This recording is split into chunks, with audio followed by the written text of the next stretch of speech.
গত কয়েক বছর আগে আমি ব্রুনাই গিয়েছিলাম। ব্রুনাইয়ের সুলতানের নাম হাসান আল বালখিয়া। পৃথিবীর সবচাইতে বড় রাজপ্রাসাদ ব্রুনাইতে বান্দার সিরি বেগাওয়ানে অবস্থিত। আমি গিয়েছি ওখানে। প্রায় 1800 থেকে 2000 কক্ষ আছে ওই প্যালেসে, রাজপ্রাসাদে। ওই রাজপ্রাসাদের টয়লেটের কমোড গুলো মেড অফ গোল্ড, স্বর্ণ দিয়ে বানানো। নাউজুবিল্লাহ পড়বেন না।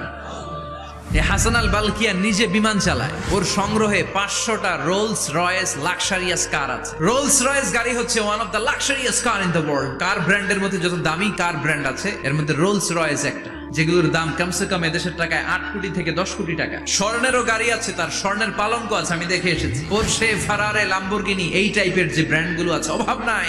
তার মানে আছে, যার বেশি চায় তত বেশি। চিৎকার করে বলেন ঠিক কিনা? এজন্য আল্লাহ বললেন, দুনিয়ার লোভ লালসার মধ্যে পড়ে আখিরাতকে বেমালুম তোমরা ভুলে গিয়েছো। এই গাফলতি কোনোদিন কমবে না যতদিন না তোমরা কবরে ঢুকো। ঠিক কিনা?